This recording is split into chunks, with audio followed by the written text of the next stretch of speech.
Hello, it's me again for my updated predictions from the World Cup preview I did 6 months ago because it had to be done. I'm smarter now due to me being older and wiser and better looking. And today is the day that we talk about Group C, which includes, in alphabetical order, Australia, Denmark, France, and Peru. And I'm not sure why I did all 5 fingers. You're just gonna have to accept it. I don't have very good flexibility, which actually might be the most inspiring group in this tournament because they made all those videos about how great their home country is and what they stand for. But only 2 of these great countries can get through to the knockout round. So let's take a quick glance at what I predicted before. Those are some good choices. Also, I should mention, before I make any changes to what I said, that is, if I do make any changes, maybe I won't.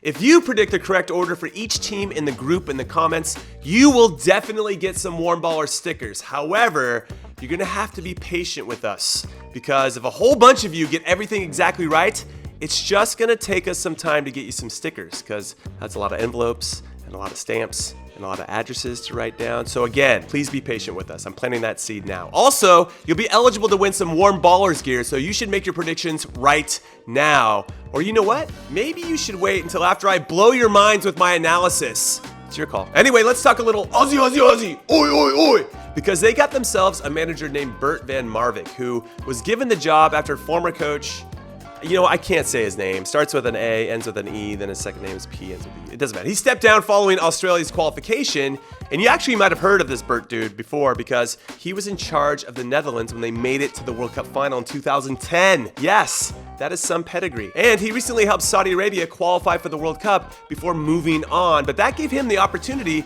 to grab this job. So we'll see if he feels like he's had enough time in charge to get the Socceroos out of this group. Yeah, it's probably just a lot of, "G'day, mates. Get out there and g'day him to death.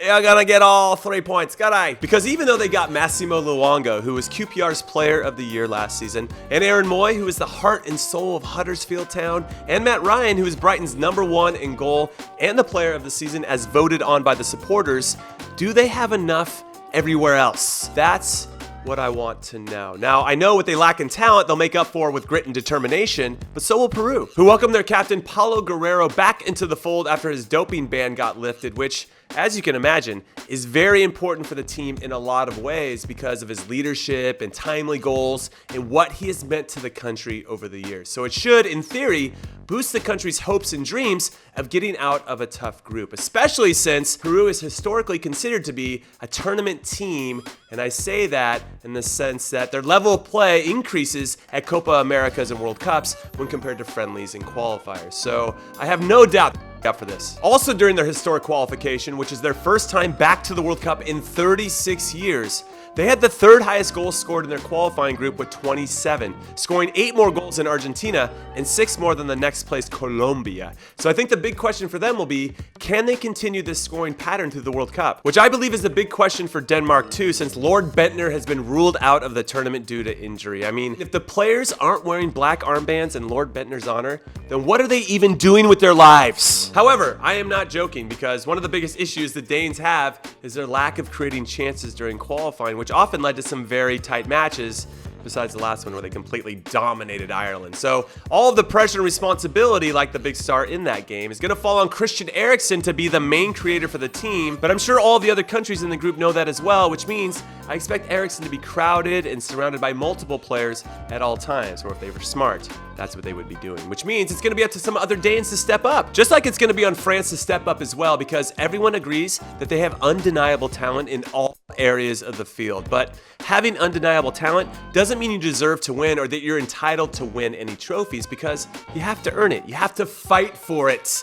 And that will be the biggest questions asked of France in this tournament. Are they willing to fight and do the little things necessary to win, or will they not be bothered? Secondly, will the players that we expect to play well, like Antoine Griezmann and Paul Pogba and Hugo Lloris, step up and actually play well, or will they buckle under the pressure and expectations? Thirdly, will their young players, most notably Kylian Mbappe and Ousmane Dembele, rise to the occasion and match their huge potential? Or lastly, will we see a French team who, like they did recently in their friendly against Colombia in March, go up 2-0 on 2 beautiful and well-executed goals, only to completely fall apart and give up 3 goals and lose 3-2. You just don't know how these undeniably talented guys are going to respond when gets tough. And speaking from my own World Cup experience, is definitely going to get tough. 100%, stamp it, guaranteed. And I know these guys know that too. I mean, they didn't get to the final of the Euros in 2016, which they were hosting in France, without successfully dealing with some adversity and pressure and expectations along the way. But I don't know.